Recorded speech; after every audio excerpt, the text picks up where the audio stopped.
Today's Taco Tuesday is sponsored by LaQuantro. LaQuantro, when you want the taste of naked ass stripper fruit flavored candy without the nasty side effects. LaQuantro.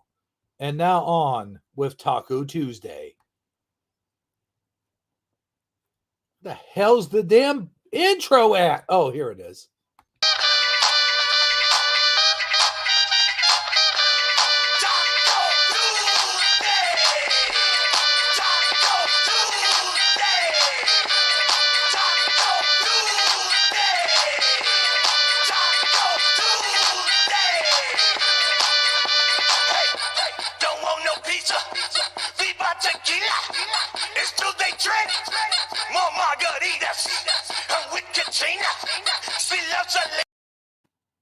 Hey everybody, welcome to Taco Tuesday. I'm your host with the most that likes watching Space Ghost Coast to Coast, Hebro77 here, along with good old Sagittariusly speaking, and Keith's dad. Keith's dad? What? Wait a minute. Keith's dad? Oh man, we all thought you were dead. The one and only. How's it going, everybody? You're not. You mean you're not dead? I am not dead. I am not dead. Thank God. I'll give everyone a hint of where I've been, but I'm not answering any questions about it. Is I will never look at ramen noodles the same way again. There you go. There's your hint. You were definitely in the hood. That's where you were.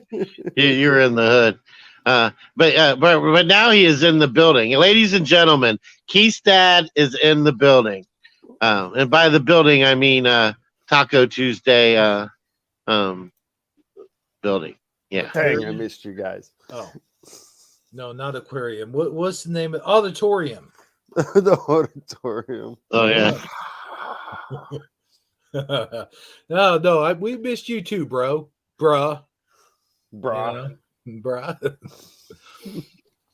You know, we missed the good old Keith's dad, who's definitely not dressed in plaid right now.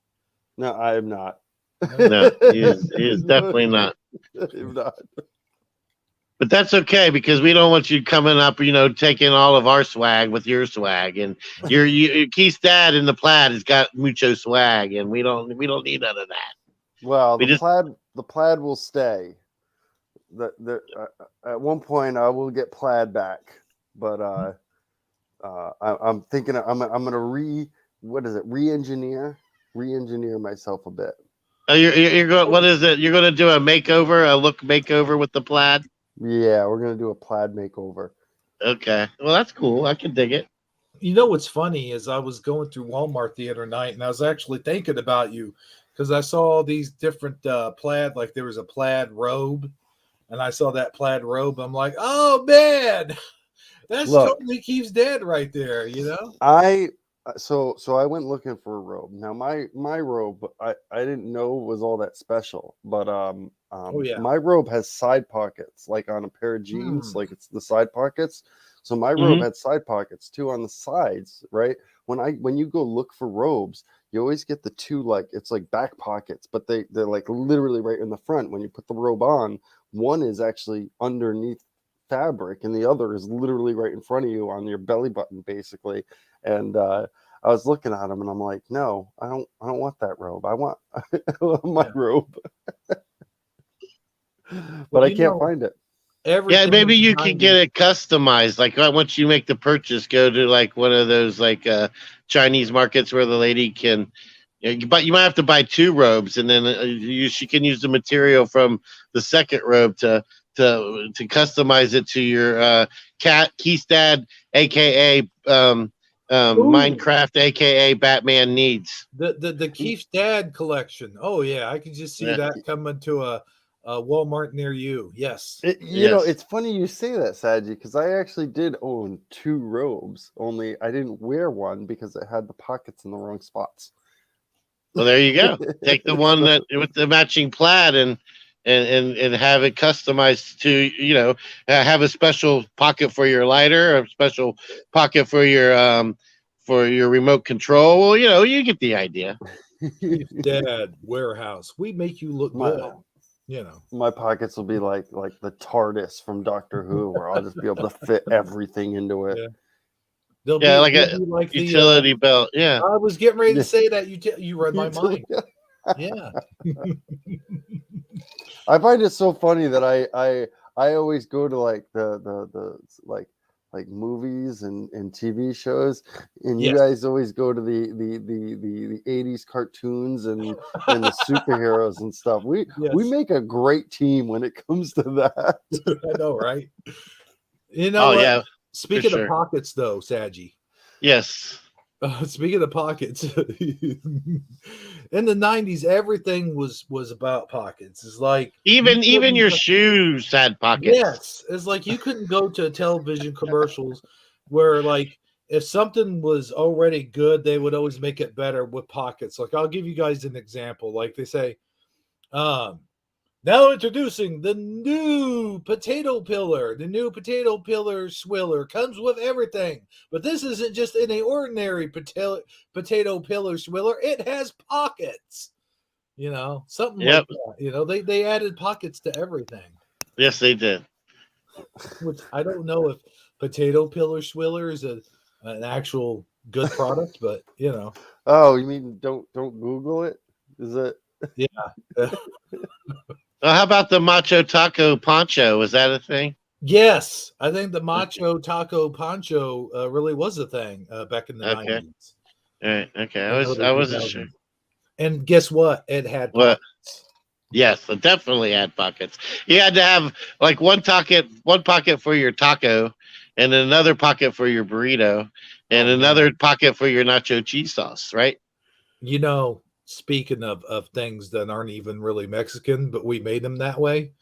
A chimichanga. I had a chimichanga, not Jimmy Changa. Chimichangas are actually Mexican, I think. Are they?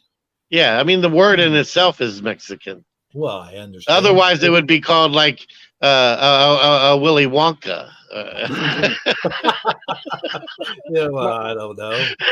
My mistake was ordering a chalupa at an actual Mexican restaurant. Oh yeah, that is definitely an American thing made up. Taco Bell created that. They have chalupas, but it's totally different. 100% different. Oh, what did you get? Well, you thought you were ordering like you're going to get what Taco Bell. What did they bring you? What was it? It was like it was a soft tortilla, right? Just flat, and then they stuck just like guacamole on it with sour cream and like lettuce. I think that's all it was. Oh my gosh! And they called that a chalupa. It wasn't even a taco. It was flat. It was a flat, you know. You couldn't pick it up yet. I mean, I don't even know how they were supposed to eat that. Well, at least they didn't bring you out like a strange pharaoh animal and thought you said chococabra. Yeah. Yeah. That would have been tough eating. Yeah. Speaking of things that aren't really Mexican, but we made them that, I thought that was going to be my shout out. Yeah, I did. I totally made bone breaking action Mexican. I did. I mean, he does kind of have a Nacho Libre mask. I can see how he could have thought that. He has all the Nacho Libre mask. If you watch his videos recently, like he displays his mask proudly, you know, much like a guy who just got his foreskin chopped off his giant schlong and hangs it in the mirror of his 1957 Chevy. You know, I was thinking more like a guy who won the local wrestling match, you know, for his high school and still wears it when he goes out to eat. You know what I mean? I'm glad you changed that subject because I just think that was totally gross and off-putting. Well, I totally apologize for actually saying Bone Breaking Action because that's not really your name. Your name is Bone Breaking Action. Yeah, you got to sound like you stubbed your toe when you say it. Yeah. Oh man, I'm out of things. It's been a few months. I'll get back into them as we go. Here's the thing, you know. Where the hell is it? Just leave us hanging. Yeah, just leave us hanging. Here it is. Go. You know the thing. it's good to know. It's good to know that you'll never run out of stuff like that from Biden. I've been listening to him.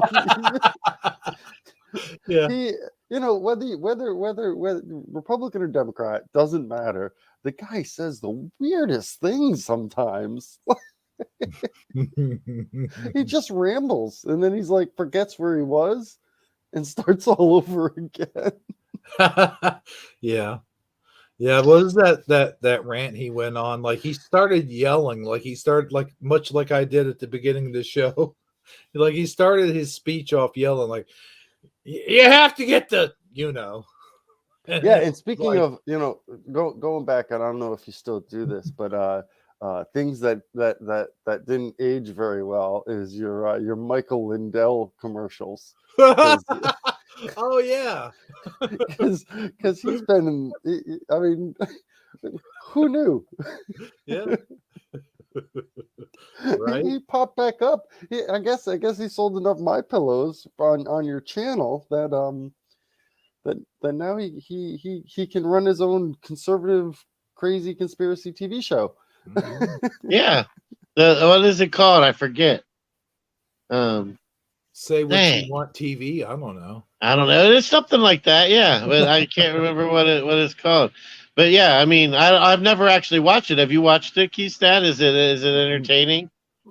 No, I'm not. I won't. I mean, I should watch it just so I can say that I watched it. But I hear my mom and my aunt, who are crazy conspiracy theorists, and they talk about them all the time. You know what Michael Lindell said last week. No, I don't want to know what Michael Lindell said last week. Speaking of Michael Lindell and things that didn't age well, I think we should give this room a shout out. Okay, yeah. Well, yeah, the chat room definitely ages well. Yeah. Let's hear it. Wine that grew off of the grapevine. And so we got Bear Lamb in here, of course, and we got Michael Fontaine. Fontaine. Oh, you know what? I'm gonna do it. Like I haven't said it in 4 months. Okay. Mike. Man, I knew it. It's Michael Fontaine. Fontaine. There you go. I'm gonna say it like I just said it on Sunday.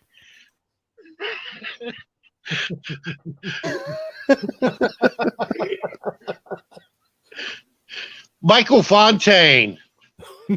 Wow, that's almost as though it was recent.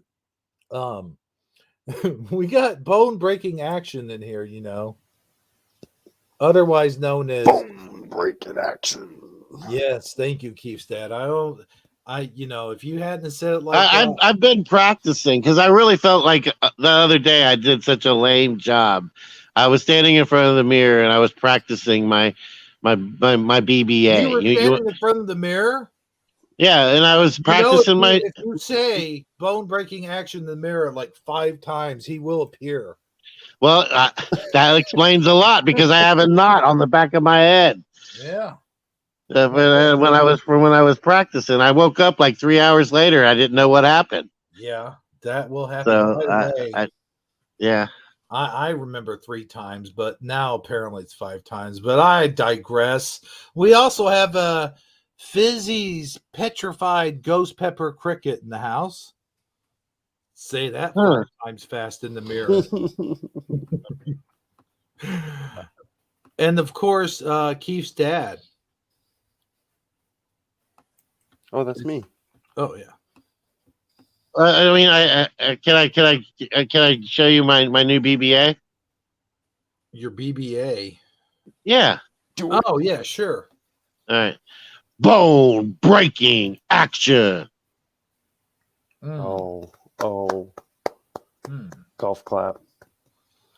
Okay, now I'm gonna say it like I just went down to a local taco stand, and instead of selling me an Americanized version of a chalupa, they sold me an actual Mexican chalupa. Okay, here we go. Oh man, can't wait for my chalupa to get here. Bone breaking action. This Chalupa's different. Hell, I don't know. I'll work on that. Yeah, it sounded like you were trying to tell the waiter there was a fly in your soup. Oh man, okay. Well, let's hear your Mexican. Oh gosh darn, I missed you guys. We missed you too, man. At least I did. I can't speak for Saji. You know that. Well, yeah, I already told you I missed you. I don't want to get all sentimental on the air and start crying and shit, man. Now, come on. I'll get sentimental. The only reason why I'm on today is because Saji wanted me on. I'll say it. Yeah, I utterly insisted that you hang out with us. Oh man, He used our old title card for the show, and I saw you up in the corner, and I got my hopes up, and then you showed up in chat. It was just meant to be, my friend. It was. I was just gonna watch, so I went up to it, and I'm like, oh hey, that's me. I gotta be honest. I gotta come loose here. I'm not as sentimental as Saji. I had you on for legal reasons, you know. If I didn't have you on, it would be false advertising, right? I mean, just saying, you know. Fair enough. Understood. I say whatever gets you here, gets you here. That's the way I look at it. And just for the record, so you're up to speed, so you know what's going on. Bear Lamb is Lotar 900. He apparently his other channel, Lotar 900 channel, got banned from YouTube due to censorship or some nefarious reason. Yeah. So anyway, he's here with us as Bear Lamb now, and when you get around to watching the Hebrew and Saji show, then that all makes sense to you. Is Fizzy the Fizzy that I remember? Where they used to be called Fizzy Pop or something like that? No, this is a totally different Fizzy. It's someone who is playing off of her name, I guess. Fizzy. Either that or she. Yeah. Yeah, I don't know who this is, but yeah, I can see how you would have thought that. The unsuspecting mind, yeah. Unsuspecting minds want to know. Your name sounds like an aunt's from Texas's recipe. Petrified ghost pepper cricket. Yeah, isn't that a recipe? Ghost pepper. Yeah, but the petrified part kind of throws me off because that would be hard to chew. I don't know. I'd be petrified. You know, just saying. And it sounds like something you'd have to eat on Fear Factor, to be honest with you. Oh, correct. Yeah. I mean, it'd probably be a little hard to swallow regardless. Maybe that's it. Maybe Fizzy's trying to tell us they're very hard to swallow. It does seem like there's a hidden message in the moniker, that's for sure. Let me read Lotar's comment here. Hebrew is coming loose like a caboose, like a big fat moose. I don't know about that one. Hey, it's Miss Connie Joe Wood. How y'all doing? She says. That's exactly how she said it too. You know she did. Hey, Miss Connie Joe. How y'all doing? Yeah, welcome, Miss Connie Joe. I knew you would be here. I'm glad she's here. Do you know why? Well, why is that? Because it's becoming like a giant sausage fest, and you know,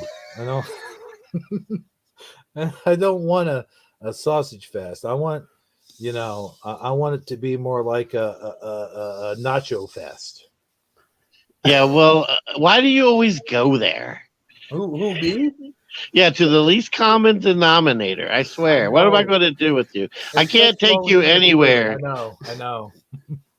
I can't help it. A while ago, my comment about the guy's giant schlong. I don't. What's up with that? What am I? Am I obsessed with schlongs?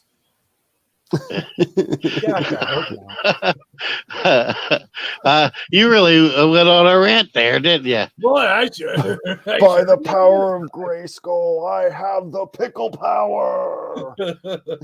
Oh gosh, yeah. Hey, I gotta tell you that new Netflix series, not the Kevin Smith, not his Netflix series, but the one that's for the children. Squid Games. No, for children. We will talk about that here in a minute. But No, like the new Masters universe. There's a new animated series. Yeah. Yeah. I haven't seen it. How is it? It's actually really good. Really? For a kid's show. It really is. See, I'm sure you're aware, like Kevin Smith made one that was like for the adults, and that sucked nunky balls. Nunky? What's a nunky? Monkey balls. But the one that was made for the kids is 10 times better. There's a whole story about that, but I don't want to get into it right now. Kevin Smith sucks. Yeah, when that came out, he even had to make like a whole hour-long video where he just did a rant about how much Kevin Smith, ruined his childhood icon and Yes, blah blah blah. And then he still wanted to talk about it for 2.5. He was like Mike Lindell of the of the anti-Kevin Smith. He just couldn't let it go. See, I'll be honest. I am a Kevin Smith fan, or I was. I mean, he's kind of going a little overboard, but back in the day, I mean, Clerks, Mallrats, sure. Oh yeah. Hey, Same here. Yeah, I even have the Mallrats action figures. Oh, do you really? Yes. I used to quote Mallrats all the time. Oh yes. Oh man. But no, this Masters Universe tobacco it's garbage. It's worse than garbage. It's like, in other words, let's not get him started. Okay, yeah. we get it. We get it. It sucked. It was garbage, worse than garbage. Okay. All right. You never know until you try, though. Yeah. You know what? I did. I tried to tell Hebrew. It's Kevin Smith, baby. All the internet community, the YouTubers were, based on the trailers that were coming out, were already, saying that it looks like he's screwing it up. It looks like he's telling us one thing and giving us another. I was like, but Hebrew, it's Kevin Smith. I mean, he's been pretty solid through most of his. Just give him benefit of the doubt, but nope, it came out and it was everything everybody said it was going to be. Yeah, I did. I watched it. I gave it a chance, but yeah, he promised us fire flame chili cheese Doritos, and he gave us fire flame chili shit Doritos. He gave us petrified crickets, my friend. That's what he did. There you go. Walmart brand Doritos. Is that what we got? Yeah. In my opinion. And that's when you bring up an old series or an old something, what do they call it, an old property, you're bound to either hit or miss. It's just the way that it is. Like Beauty and the Beast, when they brought it back to the live action, it was great. Then they did it with Mulan, and Mulan was terrible. You ever watched the live action Mulan? Oh my gosh, it was terrible. Yes. It was awful. Yeah, and I mean, you're always going to have your purists out there who don't want anything to be any different than anything it ever was. And then you always got, but then you always got like your J.J. Abrams. They want to give you a fresh perspective, a new, incorporate a new. Something new into the series, and then there's the people who are just never even heard of it before, and they don't care either way. They just want to watch something. But here's the thing, Saji. Here's the thing. I don't mind different. Different is good. I mean, the new He-Man series, the one that was made for kids, that's way different. I mean, it is different as different could be. It's different night and day, but it's good. It's got a good story. It's got a good plot set up. He-Man is actually in it. I mean. And he doesn't die. And he doesn't die, right? I know. And it is what they said it was going to be. They didn't lie to us and tell us straight up, hey, this is going to be one thing. And then it turned out that's the thing. That's the thing that Kevin Smith did is he outright lied. He said it was going to be a continuation of the original show. And then when people were like, well, is this going to be the Tila show? He's like, oh, no. It's totally not going to be the Tila show. And then when it came out, it totally was the Tila show. Like, dude, if it was the Tila show and you would have admitted from the get-go that it was going to be the Tila show, we wouldn't have had such a big problem with it. But you did the old bait and switch and totally friggin' flat out lied to us. And that is the problem. That's where the problem lies. It's not that it's different. I'm all for different. You know this. Oh, I know, and I wasn't speaking on you personally. I just mean that you have purists out there, not even on that show specifically, but when you take something that's a classic and people have came to know it a certain way, there's always going to be those out there who expect it to always stay that way. And I didn't mean you specifically. I just meant that there's always going to be that group of people in general. So I felt that way. I mean, look at Star Trek, for example. Like Star Trek Discovery. I literally was about to mention that, Hebrew. Yeah. Everyone was against. Well, I was going to talk about Next Gen versus original series. Listen, there was a lot of purists that were in the original series that were against Next Gen coming out. They're like, "Oh, what is this shit? A bald captain? No way, we can't have that." Yeah. But it was different, and it was good. It was amazing, and then and people didn't give it a chance back then, and when it very first came out. But look at it now; it's like one of the most amazing Star Treks that's ever hit the screen, in my opinion. Yeah, I have strong feelings when it comes to Star Trek myself. Next Generation is obviously, that's what I grew up with, so it's the best. And then there's the Underdog, which is my second favorite, which is Star Trek Enterprise. Was such a phenomenal story. It was so well conceived. And then at the very, very bottom of my list, even below Voyager, is the new Star Trek Discovery, because when you talk about when you said, as long as you just told us this was what it was going to be, we'd be okay with it. But they produced it as like, a new Star Trek, and it took place 10 years prior to the original series, and it was like, oh cool, we're going to learn a bunch of stuff. And then it's Star Trek. Star Trek has certain things about it. You learn about the crew. The crew, it's about the crew. You might have an episode about one person and then have an episode about another person, but it's really about the crew. But Star Trek Discovery was all about Michael Burnham. Mm-hmm. It was really the Michael Burnham show, and it was stupid. Yeah, I agree. It is but you know what? I like Michael Burnham, and I think she does a great job, and I like the whole thing that they do with her being, I don't know who Mike is that Spock's sister? Yeah. And then the way they did that was kind of weird, because I mean, it's just, I don't even want to go there, but and then the whole, I mean, I don't even want to get too deep in the weeds in it, but it grew on me over time, especially when it did some bad fungus.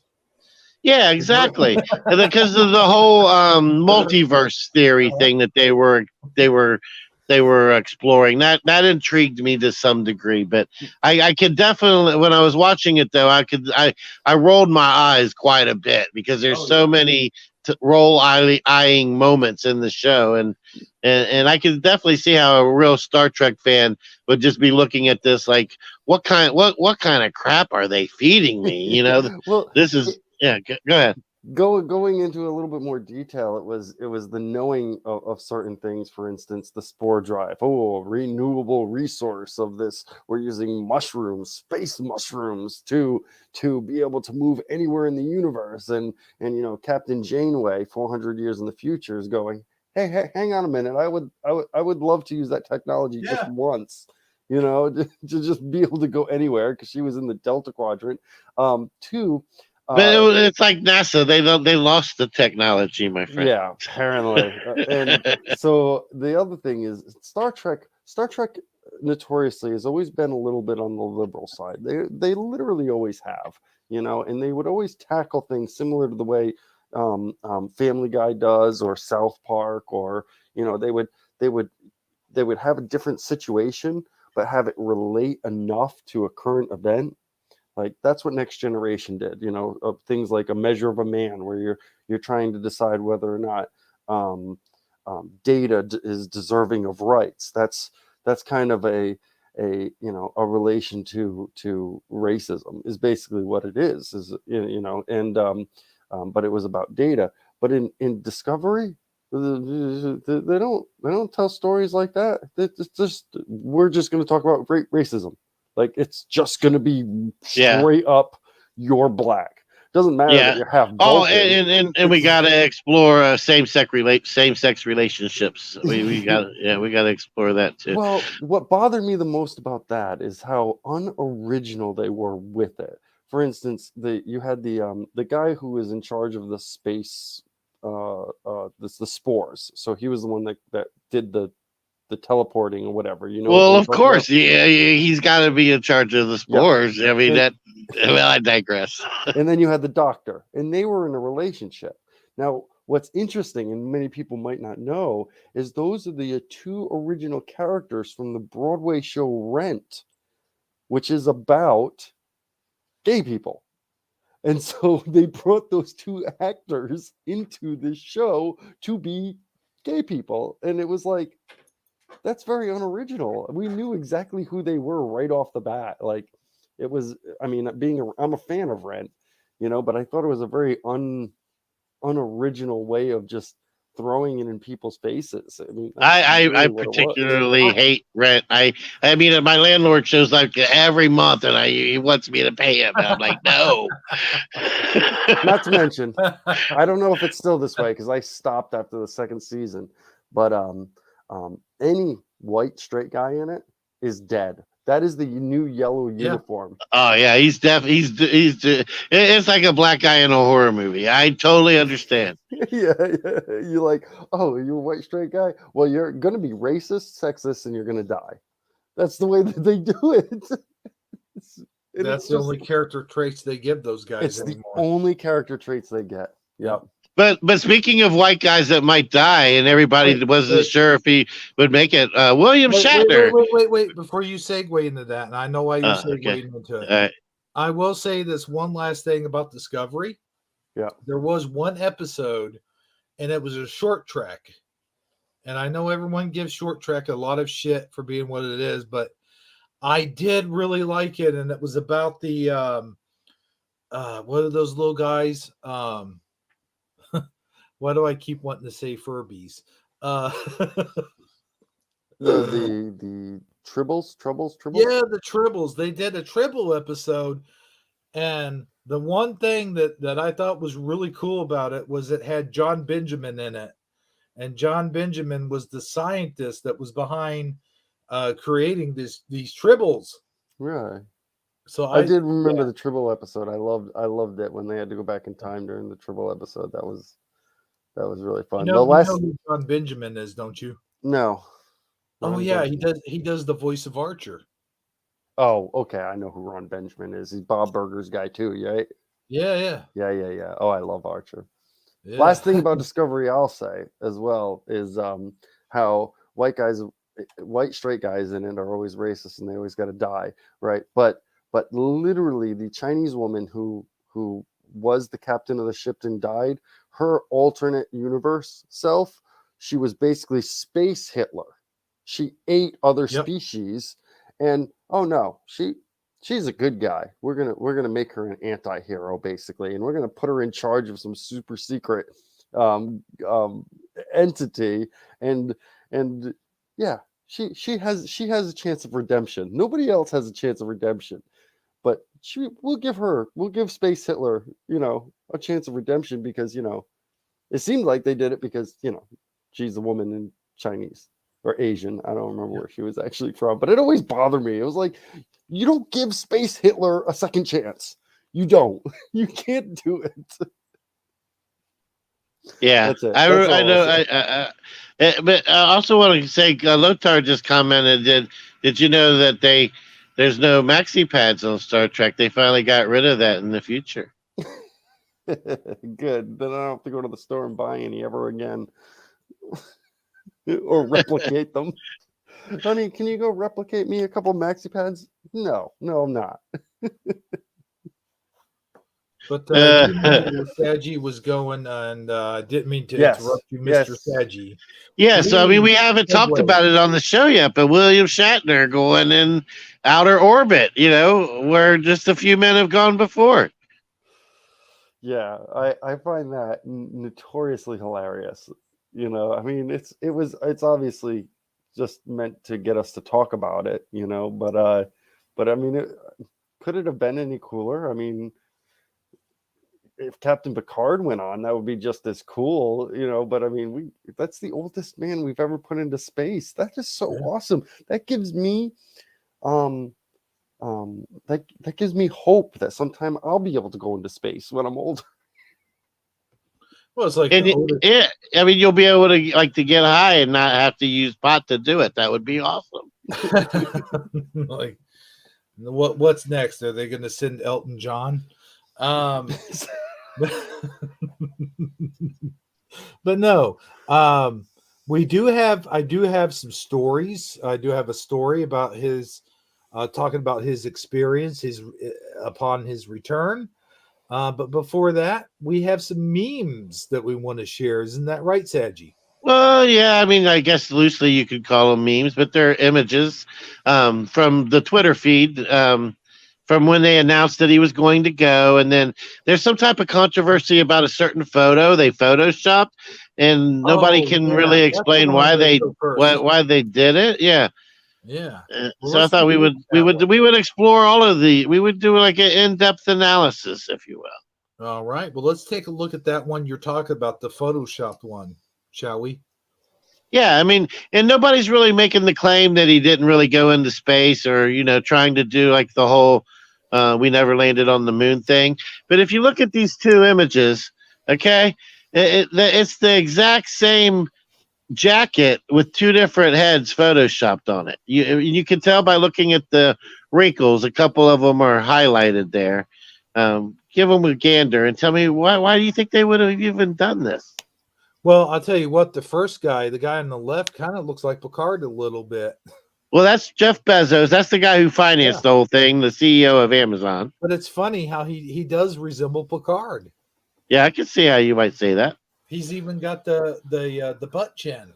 So I would have a little I would question this a little bit to see, whether or not these pictures were originally photoshopped before it even got to this spot. But there is a reason why they would have the same wrinkles and stuff like that, and it has to do. I've dealt with this in the Marine Corps. Is you get your picture taken in the Marine Corps, and you get your picture taken in blues when you're in boot camp. Problem is, you don't have any blues. Nobody has blues. So what they do is they literally drape a fabric over you.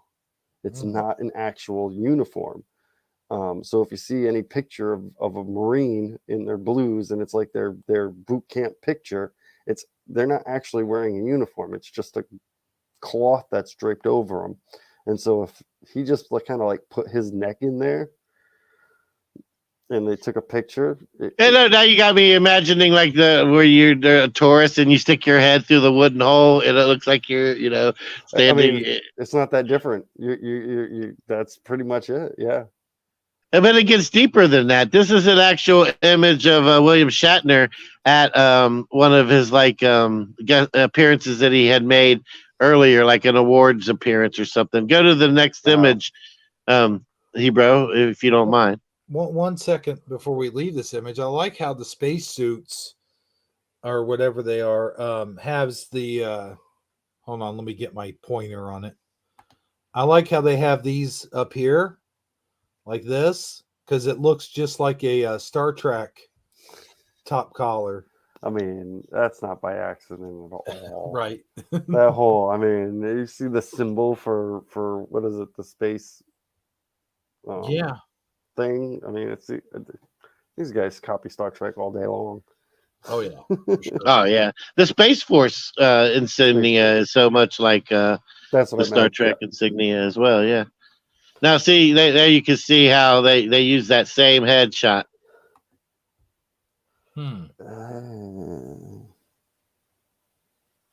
Very similar, yeah.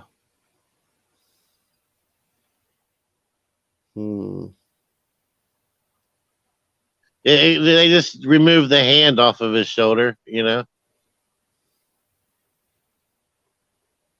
put him in the blue. I thought that was just kind of weird. I think there's something we don't know about this picture then. Yeah. It's like they just it's like he couldn't be there, but they still wanted to get the press release out. That's possible. Yeah. Oh, Bear Lamb brings up a good point. He is the first Canadian in outer space. Wow, I never thought of it like that before either. Not only is he really? Yeah. Yeah, not only is he the oldest guy that's ever been in outer space, but he's the first Canadian guy. Oh my goodness. Interesting. But when he was going to go, when he announced that he was going to go, Lou Ferrigno tweeted this image. He said if he can survive, because there was speculation as to whether or not he would be able to as a 90-year-old man. Well, he said, if he can survive my chokehold, he can survive outer space, is what Lou Ferrigno tweeted. Go ahead, Keystad. I hate to burst the bubble on that Bear Lamb, but it's saying here that there's 4 Canadian astronauts right now, and the first one to fly into space was called Mark Garneau when he participated in mission STS-41G in October 1984. So he would have been the first. 1984 is the first Canadian in space. But it is funny to say that there's only 4 Canadian astronauts. We get the facts, man. That's why we had Keith's dad on here, man. He gets it all straightened out. But I mean, think of like British astronauts. I don't think there's any. I think all they do, their space agency just like climbs up a ladder. And I think in Canada they call them astronauts. Yeah. Astronauts. Okay, now we're gonna get into the memes here. I like the first meme, Saji. This is funny. This is great for our show, by the way. Yeah, check this out. Yeah, I thought that was clever. I checked. Now that he's been there, he can tell us with straight authority. Like, all right, you nerds. I checked. Is it just me, or does it seem like Will Shatner has like disdain for sort of like the very fan base that sort of like built him up who he is today? I think he just doesn't only want to be known as Captain Kirk. I think that's the problem. No, that's not what I meant. Like, I understand that, but it seems like every time like the character is brought up or somebody says something about him, he's always sort of like bashing the Star Trek fan base, basically saying that we're all just a bunch of nerds and stuff like that. I mean, in that case, he's not wrong. We are all a bunch of nerds. Yeah, I know, right? I think he trolls them to some degree, but at the same time, he will show up for the events when he's actually called upon to be there, and it's important. Oh, this next one, I do hope that Patrick Stewart sees this one. Well, you're thinking about his sourness is so Star Trek, the original series, wasn't extremely popular while it was out. It wasn't. I mean, it was competing against really Doctor Who at that time too, and it only really came back in the 80s when they started replaying them. That's true. And then Next Generation made everyone go back and watch the original series. But if I recall, Star Trek itself wasn't all that popular, the original series, at the time of production. Interesting. I wasn't really there. I wasn't. I mean, I was. I grew up when it was already like in syndication. So right. Yeah. No, but I have heard that. I've heard that in interviews and stuff from the writers, and even Gene Roddenberry, I think himself said that at one time. Yeah, I mean, you get that all the time, like A Wonderful Life, big old, movie. You familiar with It's a Wonderful Life? Well, of course. Yeah. Yeah, that movie bombed so bad when it came out. But then during Christmas, when I think it was ABC would go off air, and so they bought the rights to it because it was incredibly cheap, and they ran it for 24 hours on Christmas, and it just became a Christmas hit. We all remember it now, but it was actually pretty terrible back in the day. I'm not ready for that just yet. Okay, so one last thing before you get off the thing that I sent you. Go do the Twitter link at the top of the first thing that I put in there. The thing. You know the thing.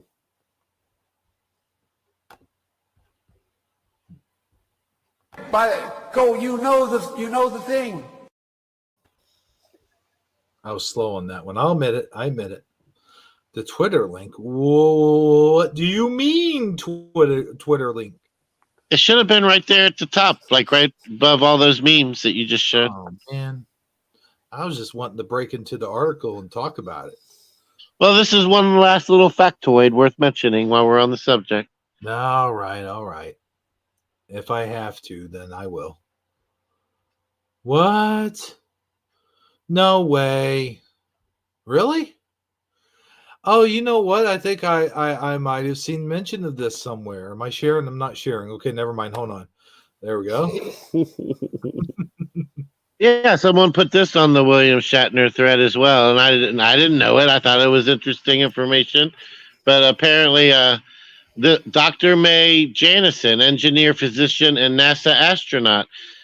She, not William Shatner, was the first Star Trek cast member in space, and she actually orbited the Earth for over a week. She also spent 2 years in Liberia and Sierra Leone as a Peace Corps field doctor. So wait a minute. I got a question though. Do they have to be alive?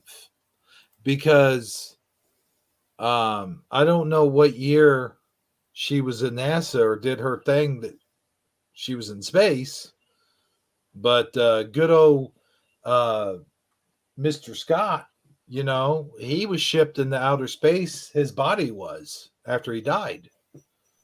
So, I didn't even know about that. So, yeah. So yeah, I mean, technically he would have went into space too, but yeah, I mean, yeah, I guess we're talking alive here. Yeah. Okay. But that is an interesting factoid. I don't even remember this character from Star Trek, but do you guys remember her being on the show? Or she was like one of the background characters, sort of. Like she was not a main character at all. Okay. Her character was named Lieutenant Palmer in the episode Second Chances. Yeah. All right. All right. Well, there's that. Now you go ahead and move on to whatever the other thing was you had there, Mr. Yes, Ebro. sir. I sure will. I have a article here, which is they interviewed Mr. Shatner. Now, I did have a video where they interviewed him, but the audible is very audible. Like you can't really hear what he's saying. You mean inaudible? Is it? Huh? What did I say? Audible.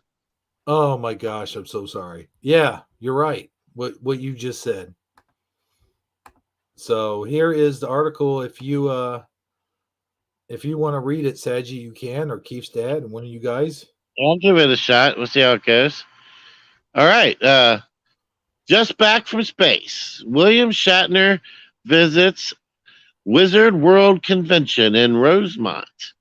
All right. So this is 1 day ago from whenever you grabbed it, I guess today.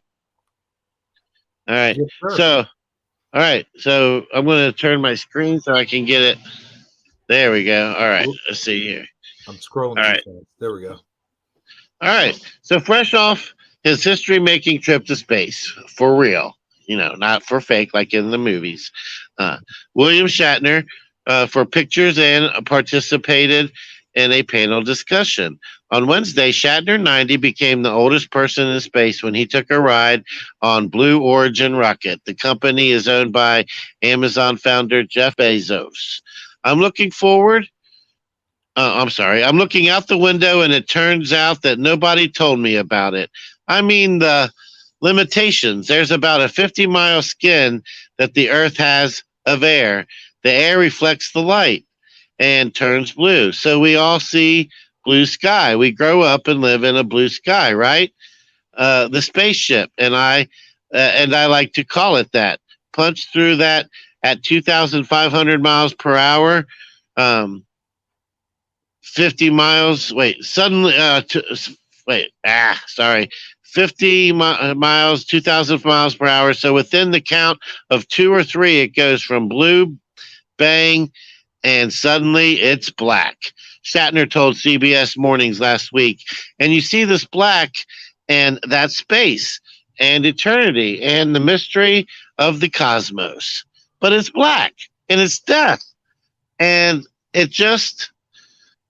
It's okay. And that space and eternity. Okay, yeah. And just down there is the blue. You're on top of the blue, looking down on Earth.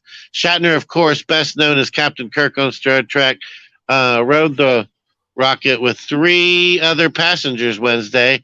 They rose more than 66 miles above the Earth in just minutes. Why'd they have to throw in that 66 miles and make it all Masonic and everything? But I digress. Let's keep going. Well, that's it, sir. Is there more? No, that's it. Oh, nope. That looks like it's it. That is the shortest article I believe you've ever read on the show. Well, that was short and sweet. Yeah. Comments, feedback. Yeah, I think you got to work on your Shatner impression a little bit more. Yeah, I agree. Did you guys even hear me? Yeah. Yeah. Okay. I didn't hear what you said, Keith. I'm sorry. I said you got to work on your Shatner impression. Oh yeah, for sure. Let's hear yours. I need the text back. Can you bring the text back, Hebrew? Let me scroll it. Hold on. All right, here we go. Zoop. Okay, right there. I'm looking out the window, and it turns out that nobody told me about it. I mean, the limitations. There's about a 50-mile skin that the Earth has of air. The air reflects the light and turns blue. There you go. No. Not bad. Hebrew, let's hear you do it. Oh, I mean, I know. Oh boy, I don't know. Out of the water. Oh no, I don't know. I'm a little rusty at it. It's been a while. Been a while since I made a Star Trek stop motion movie marathon. Okay, here we go. Which, by the way, we got to finish our Star Wars, but I digress. Oh, I missed that meme. You know what I'm talking about? Yeah.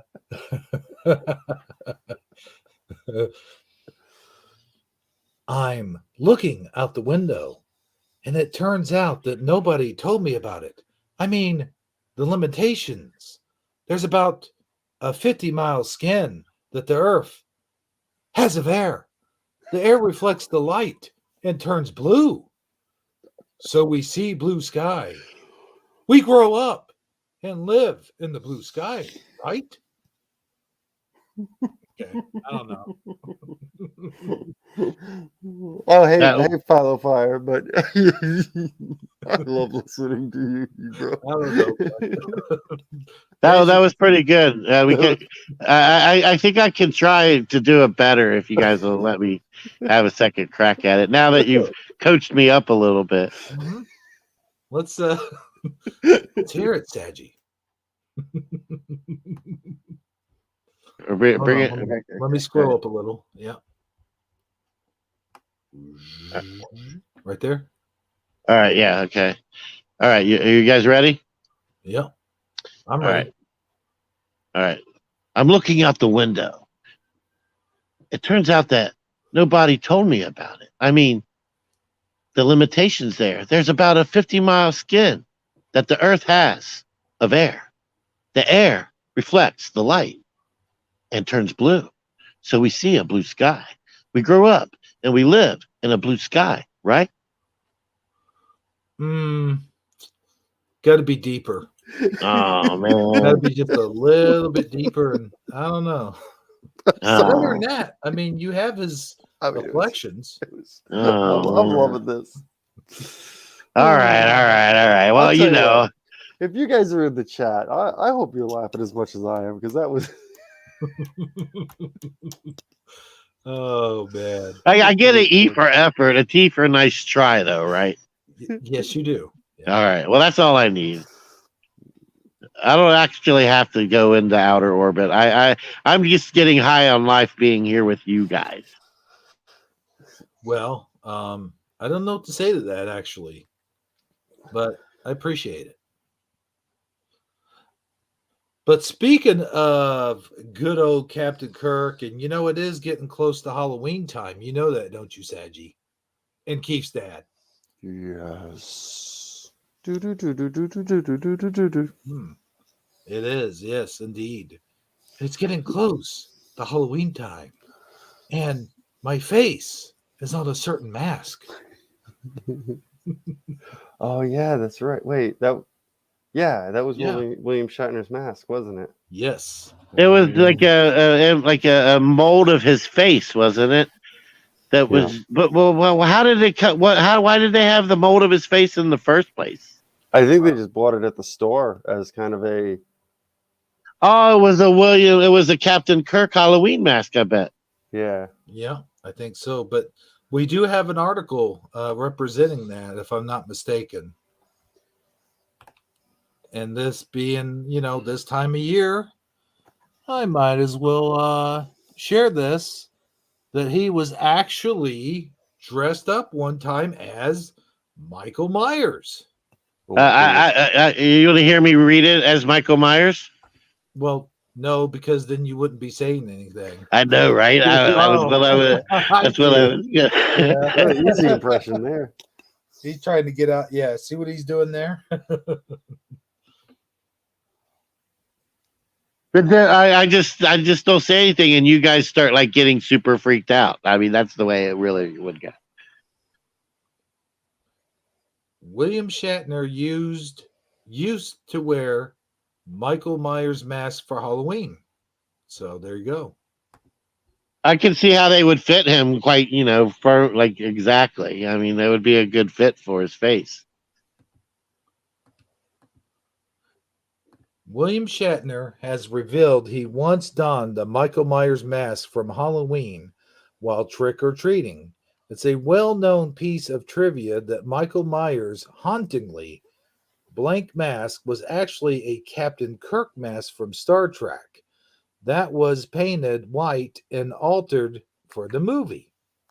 Okay, there you go, Saji. There's your answer. Yeah, I mean, I knew that because I watched the documentary on the original Halloween, and that's when I learned that. And I can see how William Shatner it would have been a form-fitting mask for him to wear. So I wonder, and I would assume that he knew at the time when he was wearing it that it would fit his face so snugly. I used the word snugly. The mask was actually created from a cast of Shatner. There you go. You mentioned that. From cult horror movie The Devil's Reign. See, it wasn't whatchamadoodle, which was then recycled, mind you, to make some cheap Captain Kirk mask. Oh, well, there you go. So it wasn't originally a Captain Kirk mask. It was recycled to use for a cheap Captain Kirk mask. So, I mean, but somebody somewhere came up with the notion that William Shatner's face was scary. Yes, I guess so. Yeah. Halloween. Well, I mean, I don't think I'd ever swipe right on it if that counts. Oh, yeah. Well, I mean, I don't really feel like I should put you in charge of the spore drive just yet. Just saying. No, I'm definitely on the alternate universe. I took over when evil space Hitler was abducted. However, However, it says we must press forward. Just saying. Halloween production designer Tommy Lee Jones. No, I'm just kidding. Tommy not Lee Chong. No, not Jones. Not Chong. No, not Chong. He's not long and strong and looks like Tommy Chong, Oh, well, yeah, I digress. Tommy Lee Wallace created two potential masks, with one being a creepy clown mask, yep, and the other being the Shatner mask, which was easily the creepiest. Well, I'm sure he's flattered by that. Did you say he's flat Earth by that? Yeah, that's exactly what I said, Zadji. All right, just checking. Uh-huh. John Carpenter's script for Halloween described Michael's mask as resembling a blank human face, with the idea being that Myers literally has to put on the mask to appear human. The mask doesn't really resemble Shatner, but later sequels would alter the look even further to avoid any resemblance. However, related Halloween 2018 photo reveals Michael Myers unmasked. Shatner himself is he's well aware of the mask origins, though he rarely comments on the topic, as you all know. In the new interview with You, the actor spoke about wishing he had some financial ties to the Halloween series. I'm sure he does, and that he once donated the mask. Oh, I'm sorry, not donated. Donned the mask. Of course, why would I think he would donate it? While taking his children trick or treating. All I could tell you is they found it somewhere in the toy store or somewhere. I don't have a piece of the film. Maybe you can negotiate it for me. When my kids were younger and they'd go trick or treating, I would go with them and I'd wear the mask. If people didn't give them candy, I'd take off the mask and blow a kiss. Really? That's silly. Wait a second. Uh-huh. Wouldn't you want to know? I mean, if that's the case, I don't want to give anyone candy so that celebrities will take off their mask and show me that they're a celebrity, and I can say that a celebrity came to my house. Yeah. Yeah, true. It seems like he wouldn't have to wear the mask, that he could just shave really well and put white face paint on. He can just put white face paint on. Given how iconic the mask and the Halloween movies became, Shatner no doubt really does wish he had some financial gain from it. I don't like the way they keep just throwing that in there. How many times are they going to mention that? But he seems to take it in good humor. Candy bars. Halloween producer Malik Akkad had joked about the actor possibly making a cameo in a future sequel and maybe coming face to face with Michael. And while that would be a delight to fans, it would possibly be a little too on the nose, if you know what I'm saying. After being off screens for nearly a decade, Blumhouse's recent sequel, Halloween 2018, well, that's not the most recent sequel. When was this article written, damn it? Has really revitalized the franchise. Wait, I said that all wrong. Revitalized, but good enough. Revitalized. I made up a word. The franchise. The movie was a huge success. I wouldn't call it a huge success. It was moderately successful, and even managed to make Michael Myers scary again. You sounded like the masked YouTuber when you said that. It wasn't a huge success. It was moderately successful. Well, and it sounds like they're pitching like a presidential campaign here. make Michael Myers scary again. Yeah. And the new entry, Michael wears the mask from its original 1978 Rampage. Which looks, oh, now I lost it. Build Shatner better, but I digress. I don't know if that's even possible, sir. You'd have to get at least 4 girdles and then 2 wigs. And that might work. Which looks suitably weathered after 4 decades. I had a Michael Myers mask once, and it's been about maybe 3 decades ago, maybe 2. The mask itself isn't based on the one used in the original, of course, but was created especially for the new movie and bears even less of a resemblance to William Shatner. There you go. A little bit of quick trivia for you is because you're right. When you say huge success, I was like, I don't remember it being that big of a success. So we looked it up, of course. So here's what Wikipedia says. It was budgeted at $10 million. Cost $10 million to make that movie. And at box office, it made $255 million. So, I mean, that's 25 times. No, what is that? That's a huge profit. 25 times more than it cost. Yeah. So I would say. What are we referring to? The original Halloween movie? No. The 2018 film. Oh yeah, the 2018. Yeah. $10 million seems like a very low budget for that kind of movie, doesn't it? Yeah. Yeah, it does. But I mean, I guess you really don't need a lot of special effects for it because all he really does is stand there and look creepy. True. Yeah, it's the music in the face. Now, if I had a Michael Myers mask and I threw it away, and then the next year on Halloween it was sitting there on the coffee table, I would be kind of freaked out. I would take it out in the backyard and burn it. And then the following Halloween, if it showed up again, I would take it to church, and I would take it to the church, and I would I don't know, douse it in holy water and then burn it, right? And then if it came back again, I would feel like I had a trilogy going. What do you guys think? Well, let me tell you something.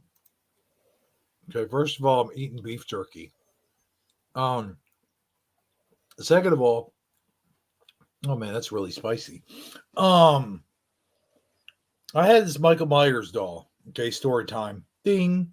I had this Michael Myers doll. Like I bought it in Spencer's. This was years ago. Like I was probably about, I don't know, 20 or 21 years old or something like that. And because I remember I worked at the mall. I actually called in sick. No, I worked at McDonald's at that time. That's right. I called in sick so I could go to the mall, and because I was drunk. Are you sure you didn't work at the mall and you called in sick so you could go to McDonald's? Yeah, that's it. Oh, okay, all right. But I remember this specifically. So we went there, and I went in Spencer's, and I saw this Michael Myers doll. I'm like, oh, I gotta have this. This looks cool. It looks totally cool. And then when you pushed the button, it played music, and so I got it home, got it to my house, and I set it in the corner, and I stared at it, and I was like, this thing's kind of creeping me out a little bit. And then it got dark time. And then as soon as it got dark time, I was like, this thing's creeping me out a little bit more. And then I started watching some Halloween movies with my friends, and we were all drinking beer and shit like that. And I'm like, you know what? This thing's really creeping me out. I can't even look at it anymore. I think it's going to jump out of the box and murder me. So, I literally knocked on my friend's door. And I'm like, dude, you got to take this doll from me for like the night, and then I'll come back and get it in the morning. So yeah, I did that. I got so freaked out by the doll, I couldn't even keep it at my place. I was like, dude, keep this. And he was like, okay, man, because he chewed tobacco. But He was like, okay, man, I'll take it from you. And I was like, that was the most freaked out I'd ever been. I gotta tell you something though. Sometimes, like if I have a Jason mask and a knife, like a plastic knife, and if I set him there in the corner on a chair, I gotta take him out of my house and I gotta put him in my garage out of my sight. Like, you know what they say, out of sight, out of mind. Because from that day forth, I get creeped out just looking at him, think it's gonna float up from the chair and like murder me. So hey, you're out of your mind. But I digress. Look, listen, Philo Fire says Rob Zombie Halloween. Yeah, that sounds about right on the timeline. 2018. That was the Rob Zombie one, right? No. 2018 was the Jamie Lee Curtis. Oh yeah, that's Jamie Lee Curtis. Yeah, Jamie Lee Curtis. The one she produced and directed or whatever. No, was it? No. That was the one that was Halloween Home Alone. That was Halloween Home Alone. No, where she brought him into the house and she had a whole bunch of traps set for him. Yes. Okay, I see what you mean now. Halloween Jamie Home Alone. Yes. Yeah. But who was the person like that made it? Was it back to the original director then? John Carpenter? No, I don't think so. Oh, well, all right. I'm just trying to figure out who did it. If it wasn't Rob Zombie and it wasn't John Carpenter, who was the other? Who else made Halloween movies? Seth Meyers? Oh, yeah. No, I'm joking around with you. No, no, Michael Fontaine. H2O was the last one in the entry before they rebooted it. That's basically the one in 2018 they rebooted, and they pretended like Halloween 2 never happened. They said, all right, Halloween 2 didn't happen. This is the new timeline. This is what's going on. And basically Rob Zombie's Halloween 1 and 2, that's its own thing. Like that's just they don't even count in the series. They're separate. Yeah, they're not even related to the original ones, are they, at all? Like Jamie Lee Curtis doesn't even exist in those movies. No, that's a different universe. Gotcha. But no, this one came like Halloween Kills is a sequel to that one. See what I'm saying? Like Halloween Kills is a direct sequel. And I saw Halloween Kills, by the way, and it was a pretty good movie. I liked it. She mentioned that Gypsy can set all of this straight. And it's funny you mentioned that, Philo Fire, because... Go ahead, Hebrew. We're going to have Gypsy Road on our show, our Taco Tuesday special, Halloween special. And it's going to have Gypsy Road and Keith's dad, and Sagittariusly speaking, and well, don't get carried away here. And William Shatner. And Noble SD and Santa Claus. And Philo Fire is going to be on the panel too, I think. Yeah, Philo Fire is going to be on the special panel. Oh yeah, that's right. But no, but seriously, we are going to have Gypsy Road come on, do a special Halloween episode with us, and we're going to discuss horror movies and that are reality based off of true stories. Mm-hmm. But no, seriously though, I do know my stuff. I'm telling you the truth. This was the one that came before Halloween Kills. I believe you. I don't doubt you one bit. Yeah. Because Halloween Kills is a direct sequel. Because I saw both of them. So this is based off of the original Halloween. Yes. Because Jamie Lee Curtis was the main character in the original Halloween. Right. The 2018 one continues right after the original. You're right. Yes, sir. Gotcha. Mm-hmm. Gotcha. If you don't mind me segueing a little bit off course here, what the 2021 scariest thing that you're going to be seeing this Halloween is I put a picture of it in private chat. If you have a second to bring it up, that's what you got to watch out for this Halloween season. Hold on, it's so funny. It's so 2021, and it really is creepy. Whoa, hold on. Okay, let me share this. How the heck do I share it? Am I sharing it? Hold on. No, I'm not. No, not yet. I gotta stop sharing this one thing. And let's see here. Ah, shit. How do I do it? Oh, you know what? It's because it's not its own separate deal. So let's see here. Let me copy it and then put it in something else. Okay. So copy image. But yeah, these are the costumes you're gonna see. So I'll help everyone if for this Halloween is you're gonna see these 2 costumes. Everyone, you go to a Halloween party, 99% of the people are gonna be wearing this costume, and well, you might get a few people that are still Suicide Squad. I heard Squid Game costumes are going to be popular this year as well. That's what he's about to share. Yeah. Oh, okay. Share as soon as I can.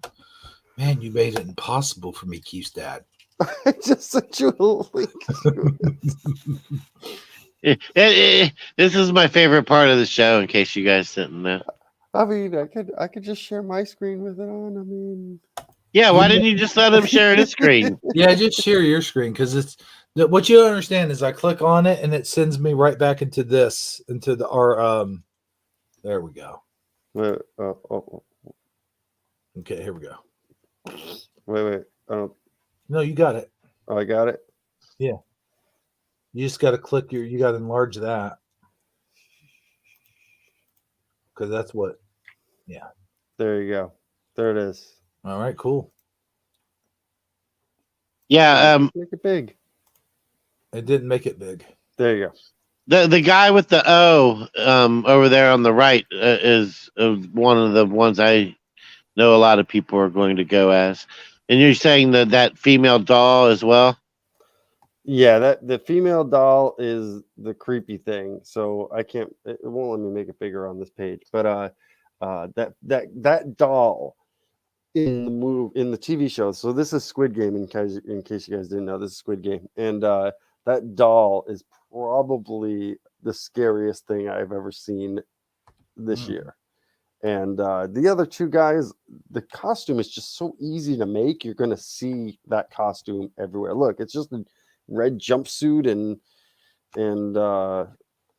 it looks like the O from the Xbox or the PlayStation controller, Yeah, well, they have a circle, a square, and a triangle. So there's different ones in it. So yeah, it was again like the controller. X is missing. Yeah, X is missing. X wasn't invited to the Squid Game party.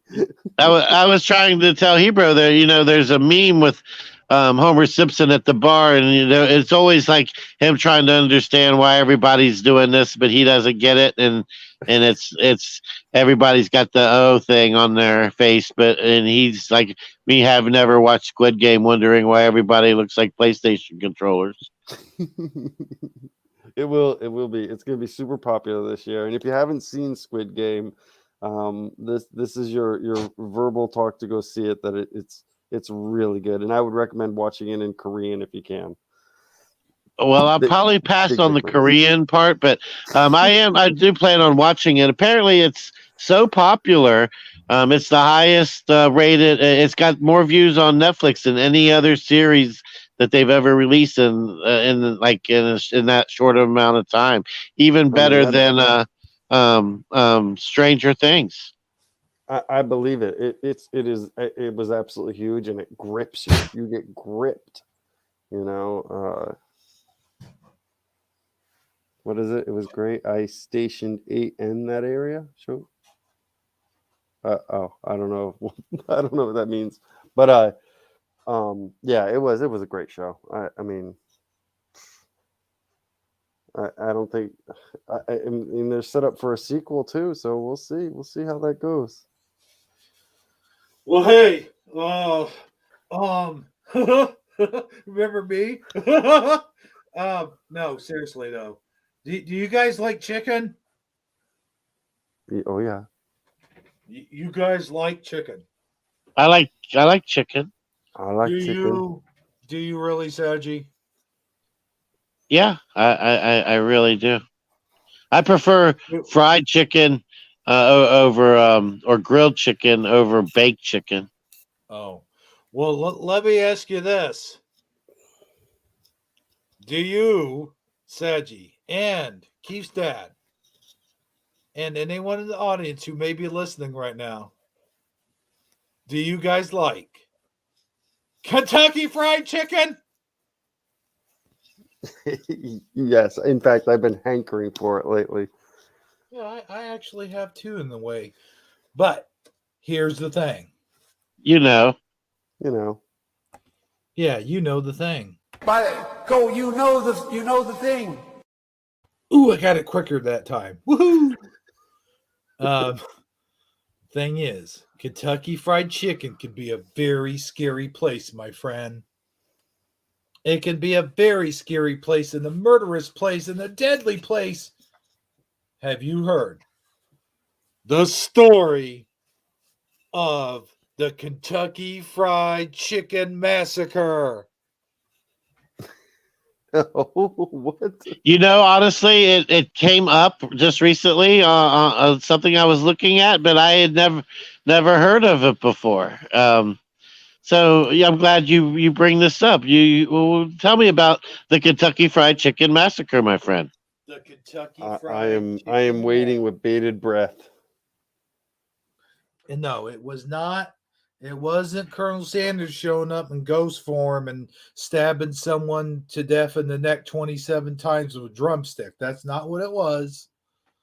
No. For those of you that was hoping that's what it was. That would be kind of a cool story, though. Man dresses up in Colonel Sanders suit, kills 10 people, stabs them 27 times with a chicken wing. But no, this is serious because this is real life. This really happened. As he was approaching him, did he go, "It ain't no thing but a chicken wing"? Yes. No. Wait. That's true story? What you just said was true? It's a true story. But no, really? Yes. Was it really a chicken wing? No, there was no chicken wing involved. No one dressed up like Colonel Sanders. But I'm saying, there was 5 people killed in the KFC. Well, you said 27. I was saying it wasn't. It wasn't. I said it wasn't. Rewind the tape, man. Oh man. Rewind it. All right. Well, okay. I'm just going to pretend like no, you never said any of that other stuff. Now, for real, what happened? For real, the real story was, all right, back in 1980. Hold on. Well, here's the story right here, man. All right. So back when life was easy and Kentucky Fried Chicken stores were still greasy. Okay, go ahead.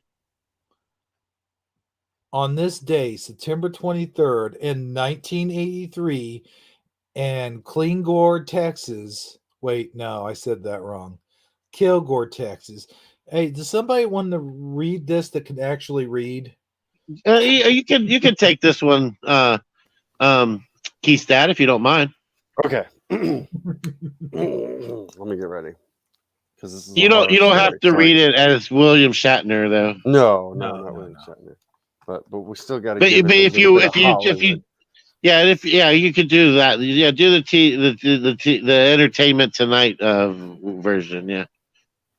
On this day, September 23rd in 1983, in Kilgore, Texas, 5 people were abducted from a Kentucky Fried Chicken restaurant, driven 18 miles outside of town, down an oil field back road, and executed. Next slide, please. Oh wait, is that it? That's I like your articles, bro. They're like you're straight and to the point, no fluff, no extra. Oh wait, there's more. There's wait, there's more. All right, but it is short. The KFC Massacre was one of the longest unsolved mass murders in Texas history.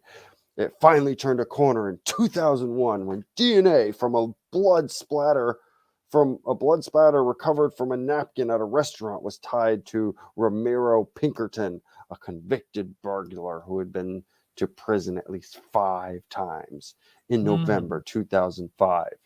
Pinkerton, 47. Whoa, wait, slow down there, Chief. Hold on 1 second. Go for it. So he killed 5 people. He's been he went to prison 5 times, and it happened. They found these dudes on November 5th. Okay, I just wanted to get that. And don't forget that all this gore and killing happened in Kilgore. Yeah, Kilgore, Texas. Okay, go ahead, man. I'm sorry. I just the 5. Something about the 5. Never mind. I guess that's inappropriate. Okay, go ahead. In November 2005, Pinkerton, 47, and his cousin, Darnell Hartsfield, 44, were indicted. Both men were convicted and received 5 life sentences. There are a lot of 5s. 5, yeah. At trial, prosecutors disclosed that DNA evidence showed a 3rd person was involved and also raped one of the slain women. The identity of that person is unknown. Scott McCabe. Let's go, Brandon. Let's go, Brandon. I knew you were going to say that somehow. And that ends the article.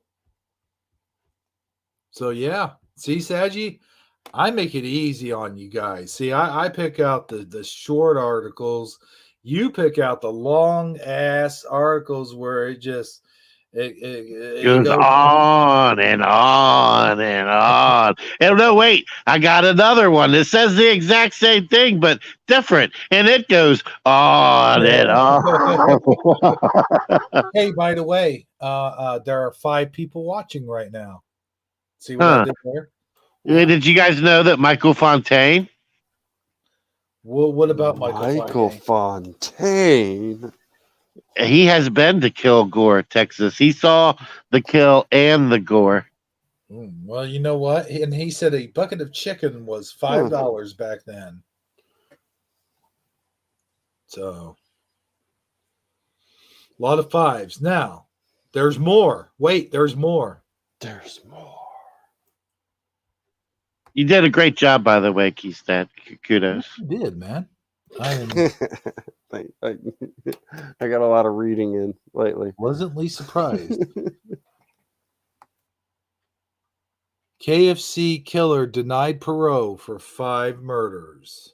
But first, let's watch the special report inside the 1983 Kilgore Kentucky Fried Chicken Murders, Part 1. This is a video on YouTube. It's been there.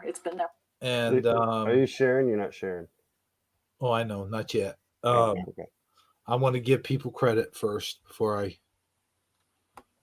This comes from KETV NBC News in Kentucky. All right. So let me get the share screen on. I hope we don't get in trouble for this crap. And there you go. A blank screen. Yay. Winner, 5-piece chicken dinner. Uh-oh. Now, Saji, come on now. Everybody knows it's winner in your eye with 5-piece chicken thigh. You know. Just saying. It's winner, you're the best with 5-piece chicken breast. Oh, okay. That's how it goes. Well, anyway, here is the breaking story. And we're going to watch the whole thing because it's only 8 minutes long. So gosh dang, guys. 8 minutes long. Do it. I promise to turn it into 12 minutes. Yeah, usually when we play his videos, we do tend to turn them into 20 minutes when they're like 3 minutes long sometimes. So let's see. Let's see what we can do. There all along. It's just been waiting for the science to catch up with it. It's hard to imagine somebody taking another person's life and no more than what they got. It was one of the most infamous crimes ever committed in East Texas. 5 people kidnapped. By the way, the guy on the right just looks like a fatter version of Jay Leno, but with a smaller chin. Why does she talk like she's pissed off that you made chicken instead of hamburgers for dinner? I mean, she just sounds so angry. Yeah. Well, I don't know. She's definitely belting out her report like, like she's trying to talk over the air conditioning unit or something. I don't know. Well, look at Discount Jay Leno's face when she's talking. He's like, "Geez, come on, Ginger. What the hell? So intense." Like, when you're at the concert and like all of a sudden the movie goes or the music stops and that person's still talking excessively loud, like it's still playing. That's what she sounds like. Yeah, exactly. Come on, Ginger. We have a whole news report to get through. Please just dial it back a notch. Kidnapped from a Kilgore KFC, then shot to death. Now, 35 years later, one of the men convicted could soon be set free. Here's the deal: a parole board. Here's the deal. Here's the deal. Yeah, that's why I paused it. Here's the deal. Come on, man. Why couldn't he say the one thing? And he shuffles his paper, but never looks down at it. I know. Yeah, I noticed that too.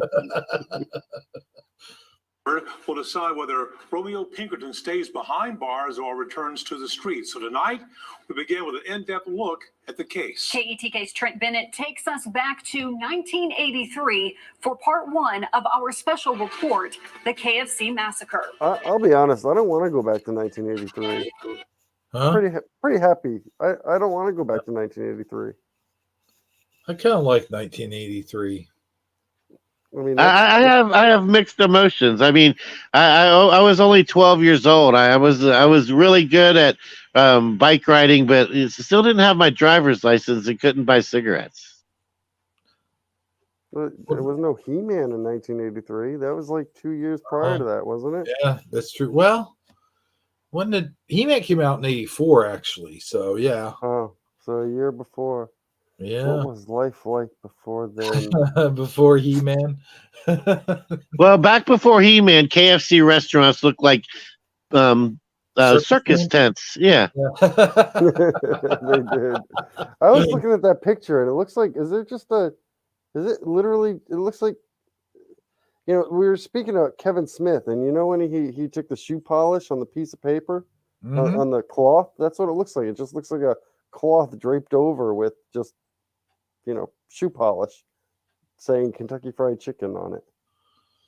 I've seen this same building. It's like for action figures or something. I was going to buy it, and it had the sign missing, like the sign with the bucket on it. I was like, "What's a KFC without the sign with the bucket on it?" You know what I'm saying? And right here, I'm not seeing a sign with a bucket on it. So, just saying, where is it? Situation. All kind of images or thoughts or ideas start going through your mind as to, what's going on here? What has happened? Why has this happened? It's just a slaughter. So, is it safe to assume they give this guy the death penalty? He's going to fry. Oh, that's bad. No more puns for you, my good man. Well, I try with what I've got to work with. You guys got all the good ones. You got the Kilgore and all that. I'll tell you, if can you imagine if he does get the death penalty and for his final meal he actually orders KFC? Oh man! Ouch. Yeah. Yeah.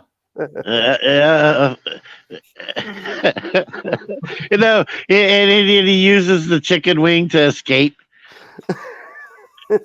What? Yeah, I can see that. I am looking forward to hearing what the motive was, right? Because this is a question. I have questions, like he says that he went to jail 5 times for burglary. Okay, burglary.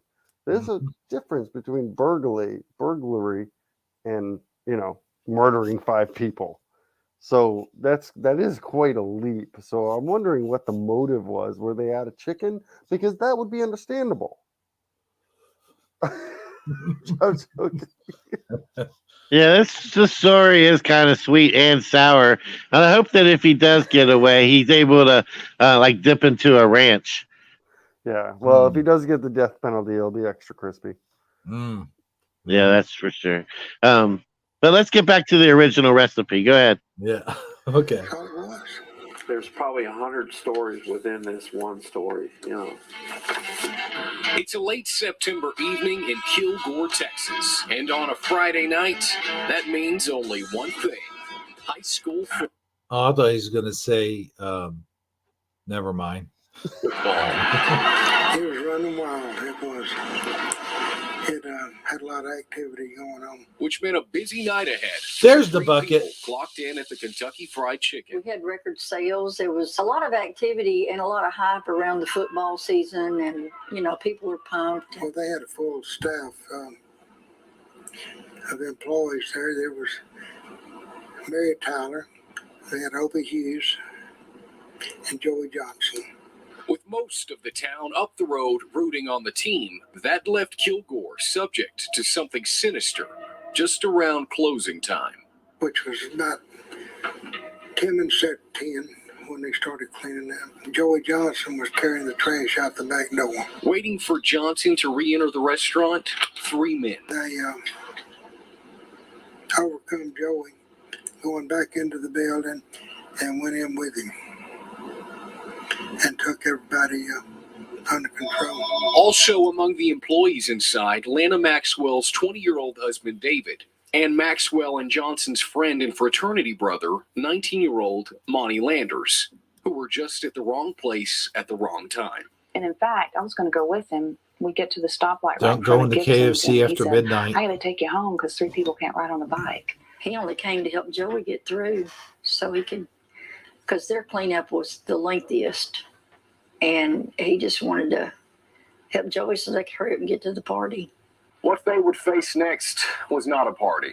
It was a nightmare. And nearly 12 hours would pass before Rusk County investigator William Brown would get a phone call letting him know that bodies were found in the field that I'm standing in. I did not know that anybody had been kidnapped from Kilgore or anywhere else. Well, you should have known. I mean, the town's name does kind of give it away. I'm just saying. Okay, that was a bad joke. All right, let's move on. I'm trying to turn this into Mystery Science Theater, and I feel like it's highly inappropriate doing so. Well, I mean, they're doing their solemn voice, my friend, because they actually know these people, so it's a little bit different for them. Yeah, true. They don't see the humor in the fact that their town is called Kilgore and people were killed gorily. Right. Oh boy. I mean, did it answer the question why he went inside to? Was it a No, they have not disclosed that information. It's like one of those things where I guess, I mean, they were just waiting for a close. I mean, yeah, maybe they did take the money from the cash, the what is it called? The register. Yeah. I mean, I'm just looking for a little kernel of information here. A little nugget of truth. I hear you. Oh no. You got us started, bro. You got started. We're all going, hey, I'm going to hell and I'm taking you guys with me. I'm just saying, I'll fist bump you when we get there. Don't worry. Okay. Missing the Kilgore kitchen crime scene. We got the call about few minutes after 10 a.m. that the body's been recovered. They were taken 14.2 miles south of Kilgore on an oil lease out off the Oakton Highway. You had 4 people there side by side, and those 4 all had their head down on their arm, where if you were to lie down in the grass or in the dirt or something, expecting to get back up, you would put your head on your arm or your hand to keep your face from being in contact with the ground. Whenever I was walking down the lane to where the victims were, I always anticipated the worst, okay? At every homicide scene that I ever go on. And I'd worked several of them. But I never anticipated seeing 5 victims like that. None of the 5 of them thought they were going to die. They went along like sheep, to be left out in the country so that they wouldn't have access to a telephone or something like that. These people came up behind them and started blasting away and ended their lives on the spot. I knew Joey through Overton School. He was quite an athlete, okay? I knew Mary Tyler from the business over there, but I knew David since he was just a young boy. Now that the 5 were found, Purtle went back to KFC, hoping to retrace the tracks that might lead straight to the killers. But in 1983, DNA, as we know it today, was still basically a theory. Fingerprint dusting revealed nothing, and all the would-be witnesses were murdered. But as autopsies were done, a new discovery. They unbuckled victim Joey Johnson's belt. A piece of fingernail fell out. That was big. The police department made a plea to the public. We received probably 3,500 calls in the first week. And one name kept popping up. About Jeff Foxworthy. Jim Earl Mankins. Right, that was totally Jeff Foxworthy. Rush County. Do what? That was totally Jeff Foxworthy. Yeah, I know. It's just like him. I know. A cameo on this news broadcast. Well, if you kill 5 people in a KFC and leave a piece of your fingernail in their belt, you might be a redneck. Well, if you kill 5 people in the KFC and leave a fingernail on their belt, you might be from Kilgore. Just saying. Never mind. You guys are so good with the puns. I wish you'd take me under your wing. Oh man, we're so terrible. It's terrible. Oh man. All right. Okay. Play the clucking video. And the Rangers.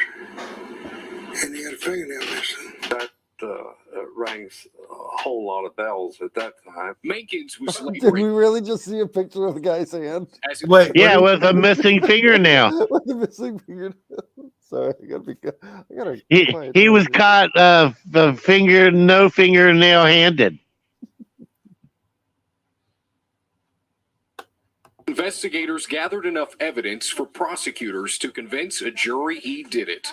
But a striation test scratched Mankins' name off the list of potential killers. The results was that it was not Jim Earl Mankins. The final result was. So he went on to become a famous comedian. I remember sitting there and hearing that call when they said, yeah, guys, it's not his nail. And all of us just looking at each other. That was the whole case was hung on that Okay, fingernail. He had a hangnail. It was hung on the nail. Hung on the nail. That guy just made a pun. Oh boy. With KETK News, Mankins responded to the public's perception that having a congressman as a father cut. What? Did the cameraman just take a drink of soda or something? What was that? I mean, I think we're in a different news story now. Give a deal with the law. No, the suspect, his dad was a congressman. Oh. Oh, okay. So of course the nail wasn't his. Agents with Texas Rangers. Oh my gosh, he even sounds like him. Highway patrolman. And then you got county law. Then you got city law. I mean, that's a lot of cover. I mean, there's no way. Once you know some people up in high places, maybe. No, I have friends in low places. Another dead end. And by now, and then he ended his interview by saying, "You know, you're a redneck if you think the end of the national anthem goes, and start your engines." Series of events went unsolved for more than 2 decades. That was until 2005. Today, a Rusk County grand jury handed down 10 capital murder indictments, 5 each against Darnell Hartsfield and Romeo Pinkerton. The evidence has always been there. It's been there all along. It's just been waiting for the science to catch up with it. The answers surrounding the uncrackable cold case would ultimately be found right inside the restaurant. Trent Bennett, KETK Along News. with some leftover mashed potatoes. Tomorrow. Okay. Well, there you have it. I'm sorry, guys, that we Mystery Science Theater 3000 the hell out of that, but I mean, you know, all right. Thing. All I'm gonna say about that is, all right. So Mystery Science Theater is still out. They call themselves Riff Tracks now, and my mom has a huge collection of DVDs. And not 2 days ago, I went and collected every single one of her DVDs. That Riff Tracks has that they did, and so now I'm going DVD by DVD to watch the things they made. If you guys haven't seen Riff Tracks is pretty awesome. Oh yeah, definitely. You know, you and I talked about doing a show that was very similar to Riff Tracks. Like we were going to riff on old movies. Remember that? Oh yeah, I would love to do that. Yeah. Oh yeah, I think it would be something that would be fun to do with you guys. That's for sure. Now, Hebrew, you mentioned that Lothar submitted something.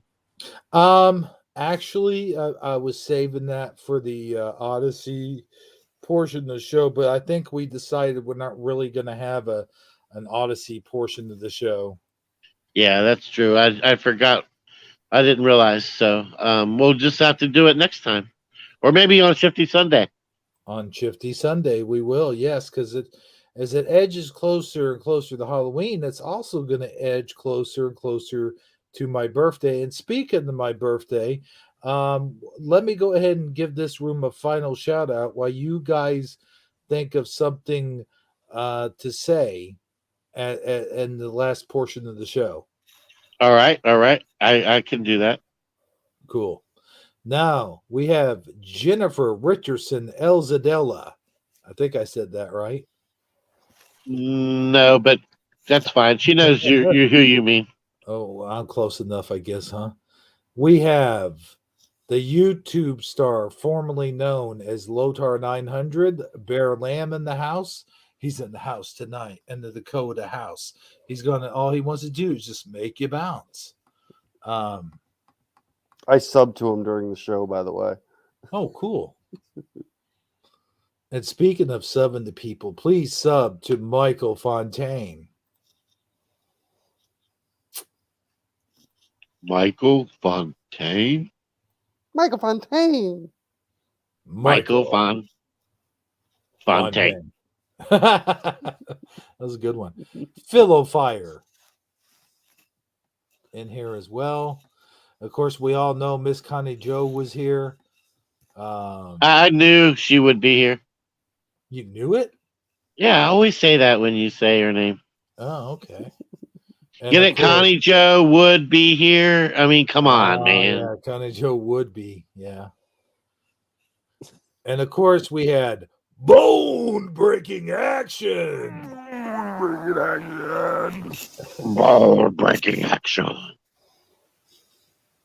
We're Colonel Sanders in Wrestlers Real. Where chicken is served with beer.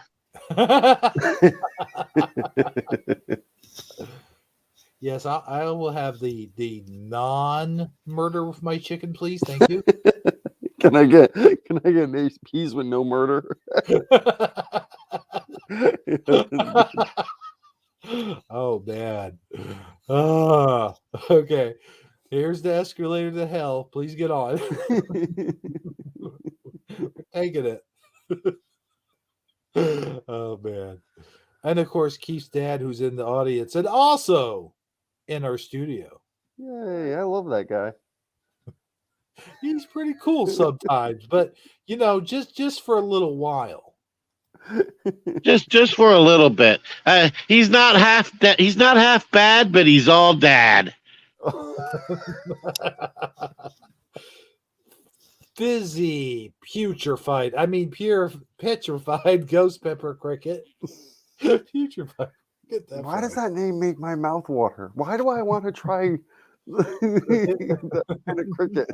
I don't know, man. It's like one of those ghost pepper chips, like it's just one, and it's a challenge. You've seen the YouTube people where they try to eat one, and this ain't gonna do nothing, and then they're puking in a bucket or whatever. I'd rather be puking in the bucket than kicking it. So just saying. Yeah, kicking it in a 20-piece KFC bucket. Hey, wow, you really went on a little bit of a funny business trip there, didn't you? No. But yeah, that does it for the shout out, except for the 8 or so lurkers that are still hanging back with us. I'd just like to thank every single one of those people as well. And hey, sometimes people, what the hell was that? That was the vast YouTuber. I know. You really clicked the wrong video there, didn't you? I sure did. I sure did. No, I thought I had a different. The hell. Anyway, so that's pretty much all I had to say for tonight. If you guys, Keith's dad, what you got to add to all this? Yeah, you go first. I'll go after you, Keith's dad. Sure. I just want to say I am very glad to be back and to be a part. I had a lot of fun today. I laughed so hard, even when I was muted, to the point where I had to quiet myself down. And I just want to say thank you guys for having me on. And also I'm gonna give a shout out. Make sure you guys click like on the video. Click the little thumbs up thingy so that we can get that up there. And yeah, that's all. Thank you guys. All the names in here. Follow Fire, everyone back. Michael Fontaine, Bone Break It Action, Lothar. I missed all you guys too. I love reading your comments. I'm a comment reader. I'm constantly reading comments while we're there, while we're on air. So keep them coming, and thank you. That's it. Yeah, I think we do have a great comment section, and it was nice having you come back. It was a nice for you to come back and see you again. It's just we had some fun, before when you were here, and we missed you while you were gone, and hopefully we can have you come on every so often on at least a semi-regular basis. And I don't know, and I we are getting closer to Halloween. I want to remind everybody we do have the Halloween special coming up, and like he said, hit the like button. And if you hated the show, you can hit the dislike button. We don't care, but hit one of the buttons. And yeah, and then share the video. Like if you have a Facebook, share it on your feed. Show them the Demented show that you watch, and maybe they'll like it too. All your friends and followers and whatnot. So, and Hebrew, I want to tell you I had a great time doing the show with you. And I had a great time doing the show with the both of you guys, but I do have something I want to add, and I do apologize for interrupting Mr. Sadji, but no, that was pretty much it. So go right ahead. I wanted to share something with you guys. There's something I really, really want to do on one of these shows one of these days, and well, here it goes. I'll let this guy tell you.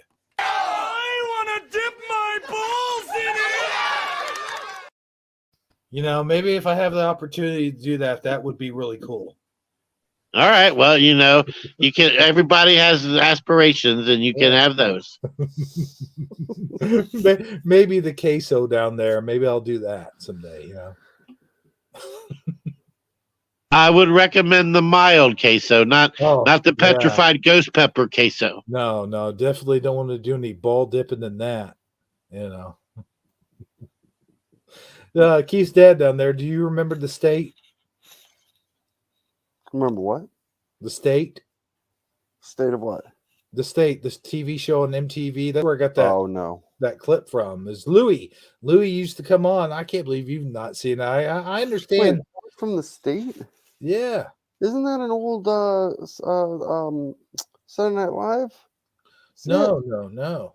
That is from MTV's The State. That's basically Kids of the Hall ripped them off. Oh, I mean, I've seen that all the time, but I thought it was Saturday Night Live. Oh, Saturday Night Live is this. What is it? Sweaty balls. Yeah. Yeah, that's the one I know. I'm not familiar with the state either, so don't feel bad, Keith's dad. And what sucks though is we're going to have to listen to him try to make us remember it for the next 10 minutes. Yeah, it's like Louis, and then Louis would come in with like tennis balls or something. He'd go, and then some guy would go, "I've got something for you." He's like, "What do you got?" And then they'd say what they got, and he'd go, "Well, I want to dip my balls in it."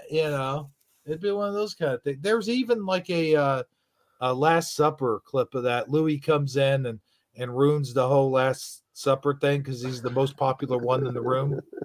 It's like, oh man, Jesus sitting there shaking his head, going, "Oh, come on. Because Last Supper is supposed to be all about him, but Louis makes it all about him, of course, comes in there, ruins it. But anyway, I just thought that was funny. I don't know. You know what? If you're going to play clips, well, we need Riker telling what's his name to have a seat clip with Keith's dad. Oh yeah, you mean this?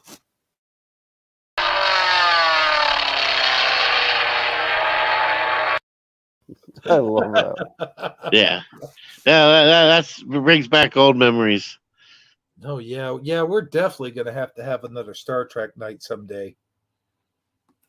I mean, we kind of had a little mini one tonight. I mean, we did talk some Trek talk. Yeah, we did. But I mean, how do you say it? Keith said, I mean. You see, you think you don't have a catchphrase. That would be maybe just a little bit, just for a little while. You know what though? We have to finish our Star Wars, the Next Generation stop motion movie marathon. Yeah. Stop motion marathon. However it's said. We got up to the last one and we never did quite. We didn't do it. True. Yes. We do got to finish that.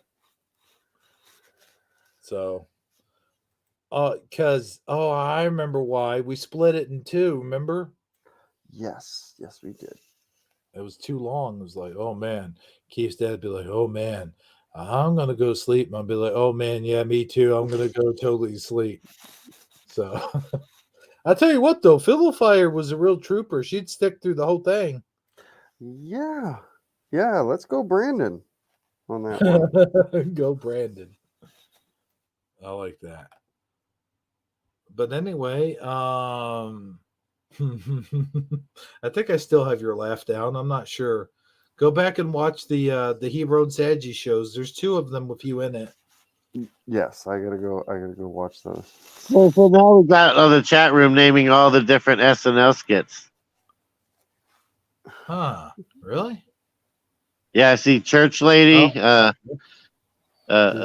satin church lady. We're gonna pump you up. We're gonna pump you up. Yeah. Two wild and crazy guys. Yeah. I'm good enough, and gosh darn it, people like me. Oh yeah, that was a good one. Yeah. Well, my last thoughts. Okay, here's my last thoughts. My last thoughts are, y'all guys be good to each other and to one another. And Hebrew, I mean Hebrew, I'm Hebrew, duh. Saji and Keith's dad, it's been very wonderful having you guys on the show, especially you, Keith's dad. No offense to you, Saji, but Keith's dad hasn't been on for a while, so he's the starting show here tonight. But anyway, with that being said, thank you all for joining us on Taco Tuesday. And we hope to see you all on Shifty Sunday. And that pretty much is my final thoughts, except for I wish all you goddamn construction workers would get done with that work you're doing on my road in front of my house, because you're causing me to park in someone else's driveway. And then I have to drive through the grass to get into the alleys just so I can get out to go do the stuff that I got to go do. And then you stupid dickheads block off the road, and then you cause my next door neighbor to put great big fat tires in the yard and park his truck there so I couldn't get my vehicle through. But let me tell you something, next door neighbor Steve, I could still get my car through there. I could squeeze it through there, no problem. So don't you worry about that, pal. And I'm not leaving marks through your yard. So go suck on the eggnog drink. And that's all I have to say. Your guys' turn. Well, I already said mine. You keep that. Bye. Adios, muchachos.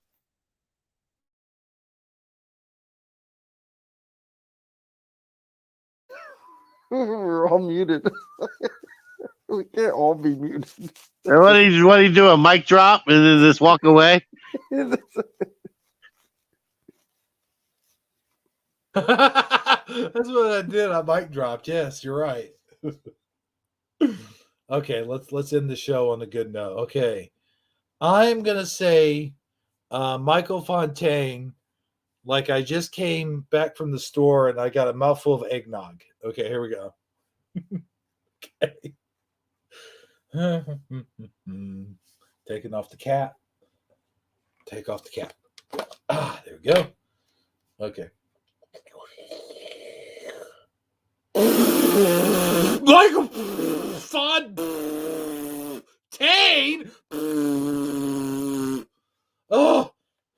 Oh man, now I gotta go buy another container of eggnog. Thanks a lot, Michael Fontaine. Oh yeah, it's alcoholic eggnog, so I'm a little drunk too. There you go. Okay, next. Okay, I'm gonna do it in the way that Michael Fontaine is a cat, and I want to snuggle him. Come here, Michael Fontaine. Come here.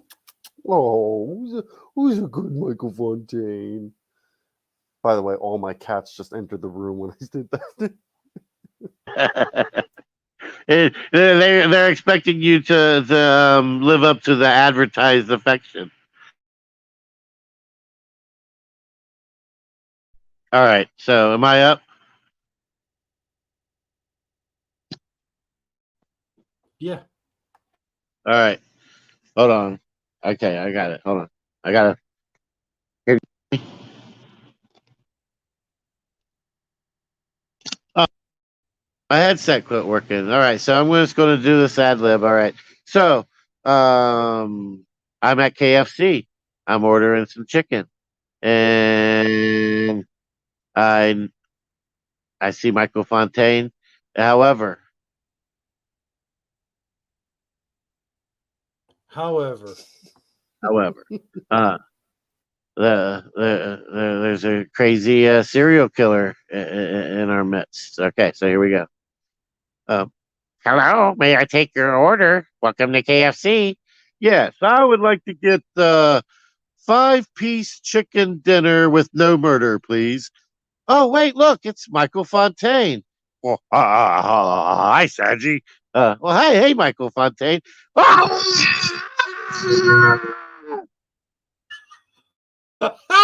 You are going to hell for that, Saji. What the? Straight to hell.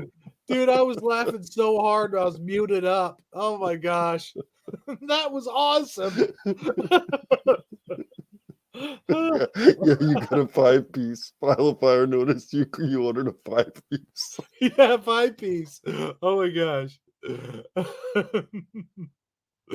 Oh, that was priceless, dude. I think we should end the show on that, but hell, I don't know. I think I got one more in me. One more. Just one more, and then I'm gonna pass it on to Keith's dad. I hope he's got one more in him. All right. So I'm not gonna beat that. That's too good. Oh my gosh. Okay, so I'm gonna say Michael Fontaine like I'm at a hot dog stand, and here comes Michael Fontaine, and he's over exaggerating his hot dog order. Okay, here we go. Walking up to the hot dog stand. Yeah, I want foot long with extra onions, and oh hey, there's Michael Fontaine. What are you doing? Why are you cutting the line? What are you doing? What? I'm not done ordering my hot dog yet. Yeah. Hey. I want I want a foot long. Okay. Well. Yeah. I want chili in there, and also can you hear me? Hello. Hello. Can you hear me? Yeah, we could hear you. Just order your hot dog. Okay, yeah. I want chili on that, and then also extra onions, and also some. Hello, Can you hear me? Yes, we can hear you. Okay. I also want some hot chili sauce in it too. Okay. So then he gets his hot dog. Guy pays for it. He pays for it. But then he starts to take a bite and he goes, "What? What's that? Wait, what do you mean I can't eat the hot dog? Oh, why can't I eat the hot dog? Oh, because what? Because all the cats in Malaysia will be slaughtered if I eat this hot dog? Oh my God. I'm not going to eat the hot dog then. You got any hamburgers in there instead?" Okay, there you go. Michael Fontaine. Michael Fontaine. All right, I do got one in me. All right, so we talked about it a little bit, and I'm going to use it. All right, I'm going to do it in the way that games. So if you haven't watched it, you're probably not going to get it. All right, here we go. Jockey, Michael Fontaine. Done. All right. Yeah. You got to watch Squid Games, and you would know exactly what that is. Yes, exactly. All right. Now there you have it. We got to watch Squid Games. You know what? I think I am going to start watching me some Squid Games. I want to see what the whole world is talking about. I don't want to be that one guy who didn't watch it. Don't be that guy, bro. Don't be that. You know, like that one guy on TikTok says. He goes, "You're not that guy, bro. You're not that guy. Okay, you're not that guy." So yeah, don't. I mean, do you even Squid Game, bro? Wait. Who said you're not that guy? There's some guy. I don't know. It's like a clip that's going around. I don't know what the original clip is about. I know that statement. Yeah. Do you know that? Oh yeah. He goes, "That's deep, man." He's like, "You're not that guy. Okay, you're not that guy." That's what he says. Let's go, Brandon. Man. Let's go, Brandon. Let's go, Brandon. All right, folks. For everybody here at Taco Tuesday, this has been Hebro77, along with Sagittarically Speaking 99 and Keith's dad 78, saying good night, sleep tight, and don't let the taco bugs bite. Wait a minute. Why do bugs have tacos in them? That's weird. Okay, good night, everybody. Do.